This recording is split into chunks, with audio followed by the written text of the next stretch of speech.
اس کو پھیلاتے ہیں. یہ میڈیا کا غلط استعمال. اگر اس کو پھیلا دیتے ہیں, مشہور کرتے ہیں, عام کرتے ہیں. اس کا پس منظر ہے غزوہ احد میں مسلمانوں کو جو نقصان پہنچا تھا, اس کے بعد مشرکین اور مخالفین کی جرأت مسلمانوں کے خلاف بڑھ گئی تھی اور افواہوں کا بازار گرم ہو گیا تھا. منافقین اور مخالفین کے ساتھ ساتھ کچھ مسلمانوں پر بھی یہ اثرات مرتب ہوئے کہ بعض ایسی خبریں جو مسلمانوں کے لیے خطرناک ہوتی اسے بیان کر دیتے, سچی ہو یا جھوٹی بغیر تحقیق کیے ہوئے. بعض خوشی کی باتیں ہوتی اس کے تعلق سے بھی ایسا ہی رویہ اختیار کرتے. اس کا بہت نقصان ہوتا ہے کبھی کبھار بہت.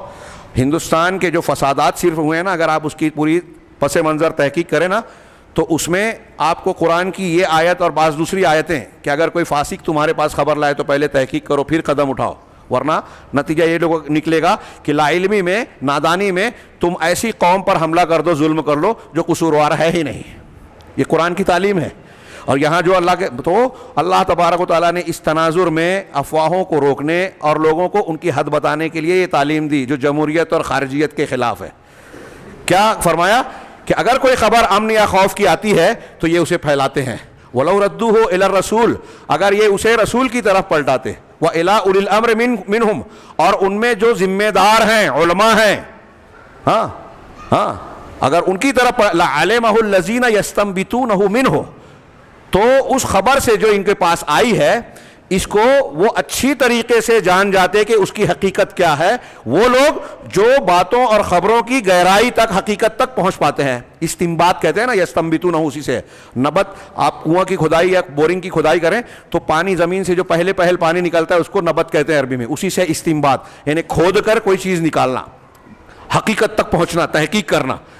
تو اللہ تعالیٰ نے اس آیت میں گویا اشارہ کیا, بیان فرمایا کہ اگر کوئی خبر آپ کے پاس آ رہی ہے تو فوراً سوشل میڈیا پہ, واٹس ایپ پہ اور کیا کیا ہے جو اس پہ نہ ڈالو. آپ کہیں گے میں ترجمہ تشریحاً کہہ رہا ہوں کہ اللہ کے رسول کے زمانے میں کہاں موبائل تھا. یہ قیامت تک کے لیے ہمارا دین ہے. اللہ تعالیٰ نے اس وقت موبائل والا معاملہ بھی بیان کر دیا کہ اس کو فارورڈ مت کرو, یہ طریقہ غلط ہے.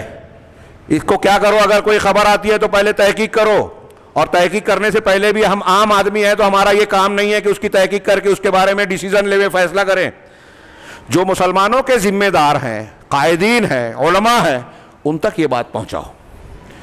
وہ اس کی تہہ تک جائیں گے اور تہہ تک جانے کے بعد اس کو لوگوں تک پہنچائیں گے کیا پہنچانا ہے کیا نہیں پہنچانا ہے, مسلمانوں کے لیے کیا فائدے مند ہے کیا غیر فائدے مند ہے. اس آیت کے تناظر میں بخاری اور مسلم کی ایک لمبی حدیث ہے حضرت عمر فاروق رضی اللہ تعالیٰ عنہ کی, بڑی شاندار, بہت سے مسائل اس میں, لیکن اگر میں اسے چھیڑوں تو 15-20 منٹ مزید لگ جائیں گے جس کی گنجائش قطعی نہیں ہے. حضرت عمر فاروق رضی اللہ تعالیٰ عنہ کی اس کا صرف ایک حصہ بیچ کا, جب یہ خبر ملی کہ آپ نے, کسی نے آ کے کہا, ان کے ساتھی نے جو باری باری علم حاصل کرنے جاتے تھے اس میں بھی تعلیم ہے, اللہ کے رسول کے خدمت میں آپ کا ایک پڑوسی ایک دن جاتا, ایک دن آپ جاتے, پھر جس دن یہ نہیں رہتے یہ رہتا تھا, دوسرے دن آ کے بتاتا اللہ کے رسول پر آج یہ وحی نازل ہوئی, آج آپ نے یہ حدیث بیان کی, یہ حکم بیان کیا. پھر دوسرے دن عمر فاروق جاتے, وہ آ کے بتاتے رات میں کہ آج اللہ کے رسول کی خدمت میں تھا, ایسا ایسا ہوا. دیکھیے علم حاصل کرنے کے لیے کیسے انتظام کیا, باری لگائی کہ میں نہیں جا سکتا درس میں تو تم چلے جاؤ, آج درس میں کیا مولانا نے بیان کیا کل مجھے بتا دینا, اور جب تم نہیں جا سکتے میں چلا جاؤں گا, میں آپ کو بتا دوں گا. سیکھنے سکھانے کا یہ انداز تھا صحابہ کا.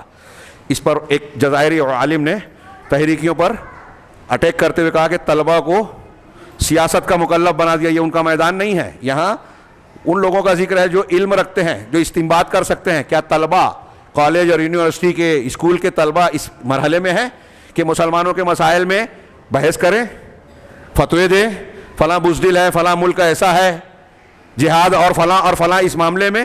جہاد اور ان امور میں بھی علماء نے لکھا کہ عام عالم, عام مفتی اس میں فتویٰ نہیں دے سکتا, اس میں بھی کچھ مخصوص لوگ ہیں جو یہ کام کریں گے, دینا چاہیے, ان کو یہ حق ہے. تو ہمارے یہاں طلبہ کو اور ان چیزوں لوگوں کو, عوام کو اس میں جوڑ دیا. اب ایک آدمی کو کچھ نہیں سمجھتا, ایک کوئی بات معلوم پڑتی ہے وہ فوراً سوشل میڈیا پہ تنقید کرتا ہے, لوگوں کے تعلق سے بیانات جڑتا ہے اور بھرمار کر رکھا ہے. یہ جو حجاب کا معاملہ سامنے آیا, ابتدا میں مجھ سے کچھ لوگوں نے جب کہا تو میں نے کہا کہ اگر ہم اسے عام کرتے ہیں, اسے پھیلاتے ہیں, تو یہ تو غیروں کے ایجنڈے پر عمل ہے. ہم اپنے آپ کو کمزور اور دشمنوں کو مضبوط بناتے ہیں خود. وہ جن خبروں کو مسلمانوں میں پھیلانا چاہتے ہیں ہم اسے پھیلاتے ہیں, اور نتیجے میں مسلمانوں میں کمزوری پیدا ہوتی ہے, بہت سارے نقصانات ہوتے ہیں, اختلاف ہوتا ہے, آپس میں بیان بازی ایشو بن گیا.